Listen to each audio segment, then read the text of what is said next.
Amém.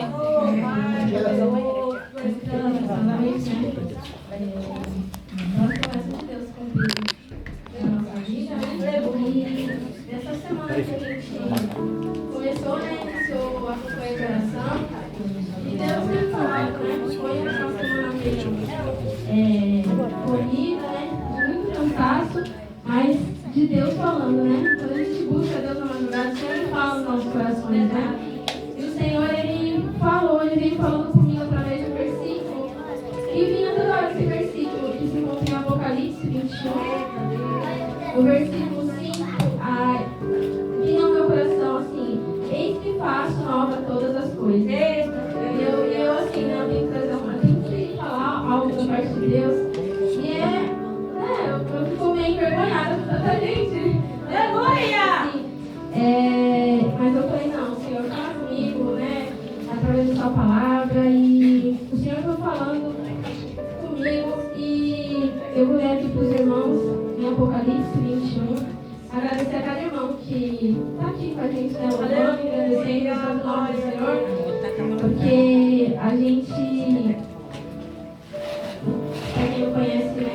A gente teve um ministério 13 anos e lá foi um momento de muito aprendizado, né? Tudo que a gente aprendeu, e tudo que a gente sofreu, foi para o nosso crescimento, né? Para que a gente pudesse estar aqui, né? Para que a gente pudesse, nada que a gente faça por acaso, né? É de crescimento, de amadurecimento. E até na dor que a gente amadurece, é no sofrimento que a gente amadurece, cresce. Eu louvo a Deus por tudo que a gente passou. Glória a Deus. Por tudo que a gente tem passado e por tudo que ainda a gente vai passar, né? Porque a gente está aqui, né? E tem o postinho dos irmãos, né? Que veio aqui prestigiar os irmãos que eu também. Glória a Deus. Agradeço a Deus pela vida de cada um. Então, vou ler aqui em Apocalipse 21.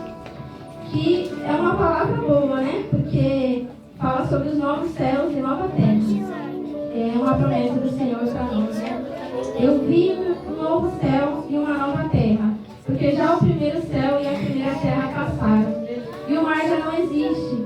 E eu, João, vi a santa cidade, a nova Jerusalém, que de Deus descia do céu, adereçada, como uma esposa ataviada para o seu marido. E ouvi uma grande voz do céu que dizia: eis aqui o tabernáculo de Deus com os homens, pois com eles habitará, e eles serão seu povo, o mesmo Deus estará com eles e será o seu Deus.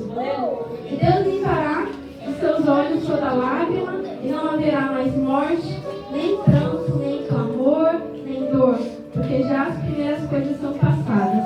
E o que estava sentado sobre o trono disse: eis que faço nova todas as coisas.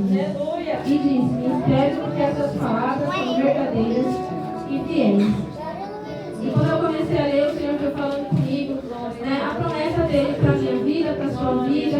E eu fui lembrando tudo que eu passei, né, desde quando eu aceitei Jesus. E as promessas do Senhor para a minha vida, para a vida da minha casa, da minha família. E quando a gente, muitas vezes a gente faz planos e a gente quer que os nossos planos dê certo. Os nossos planos na nossa vida, né? Mas os planos do Senhor, eles nunca é frustrado, né?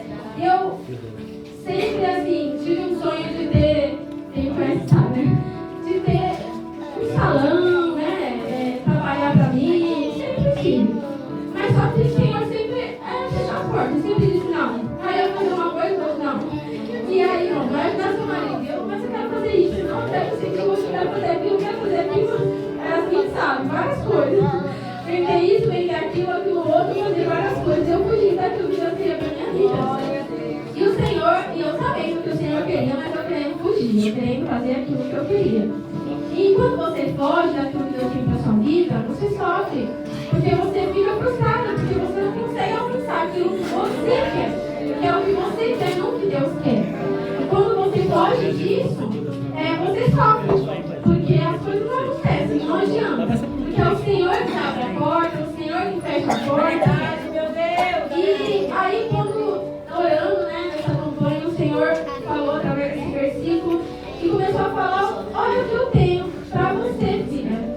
Olha o que eu tenho para você e para cada um que serve ao Senhor, né? Depois do juízo final, aqui essa visão, João olha e vê a santa cidade, né, a nova Jerusalém, que vai descer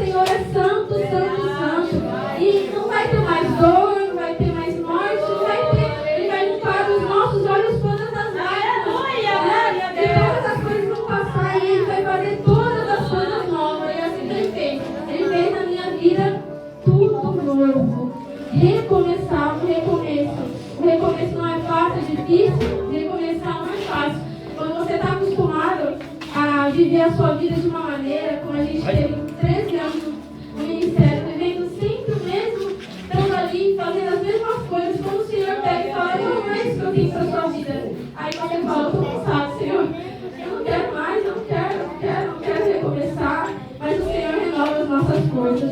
Quando a gente vê a palavra aqui, quando fala no versículo 6, o próprio Jesus está falando assim, está cumprido, eu sou o alfa, o ômega, o princípio e o fim.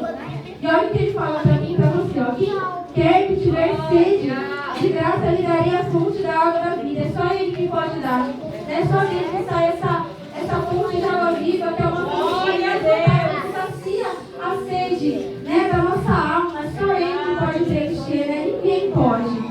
E Ele fala, então, olha só no versículo 7, quem vencer Ele dará todas as coisas. E eu serei o seu Deus e Ele será o meu filho. Então, assim, a gente tem uma recompensa quando a gente serve o Senhor. Ele não precisa fazer nada por mim, por você, porque Ele já fez. Ele já morreu na cruz do Calvário, por cada um de nós, né? Nos deu a salvação, que é uma graça, um favor imerecido. A gente não merecia, mas mesmo assim Ele fez. E Ele falou assim, quem vencer Ele dará todas as coisas e eu serei o seu Deus e Ele será o meu filho. Mas Ele nos dá assim, né? Nos adverte aqui, ó, no 8. Mas quanto aos tímidos, Ele dá tudo isso que eu falei para quem servir Ele, quem andar segundo a vontade dEle. Mas quanto aos tímidos, e aos incrédulos, e aos abomináveis, e aos homicidas, e aos fornicários, e aos feiticeiros, e aos idólatras, e todos os mentirosos, a sua parte será no lago que arde com fogo e com enxofre, que é a segunda morte. Aleluia! Misericórdia, né, irmãos? A gente passar por isso. Então, assim, o que Deus tem preparado para